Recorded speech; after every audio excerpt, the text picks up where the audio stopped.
Praėjusią savaitę Marijampolės dailės mokykloje surengtas dailininkės Grytės Pintukaitės seminaras "Portreto kompozicija ir meninis pozavimas". Jo metu svečiavosi tango mokytojas, kuris demonstravo tango elementus, o juos čia pat fiksavo į seminarą susirinkę pedagogai ir mokiniai. Praėjusią savaitę Marijampolės dailės mokykloje skambėjo tango. Seminarą, kuriame į vieną susijungė ne tik dailė, bet ir šokis bei muzika, Marijampolės dailės pedagogams surengė dailininkė Grytė Pintukaitė. Seminare svečiavosi tango mokytojas iš Romos Karlo Kolojanė. Jis kartu su dailininkė demonstravo tango elementus, kuriuos čia pat fiksavo į seminarą susirinkę pedagogai ir mokiniai. Man pačiai gyvenime patinka visi menai, visų menų sintezės atstovė esu ir trokštu, kad mano paveikslai tartum išskrietų iš paveikslo rėmo ir virstų muzika, tartum šokiu pavirstų.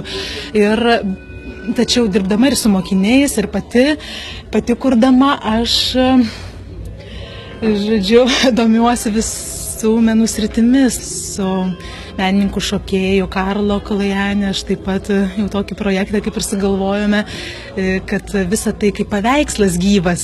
Radom bendrą kalbą, nes ir jisai kurdamas tango, choreografijas ir kalbėdamas apie tango, tiesiog irgi tai supranta kaip paveikslą, kuria paveikslą per tango, per judesius.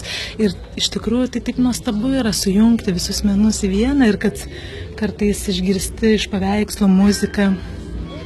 Ne tik per spalvą, bet net ir iš tikrųjų. Ir jaučiu, kad ir žmonės tai paliečia ir visus kviečiu kartu prisijungti tai minčiai, kurią kaip lozungą pati laikau Jono Pauliaus II popiežiaus mintis, kad kurkime visi savo gyvenimą lyg paveikslą. Tai netgi ir gyvenimas lyg paveikslas turėtų būti. Pirmojoje seminaro dalyje dailininkė Grytė Pintukaitė pristatė savo kūrybą, darbo su vaikais metodus, gvildeno portreto žanrą. Šis seminaras tai vienas iš kasmečių mokykloje vykstančių kvalifikacijos kėlimo renginių.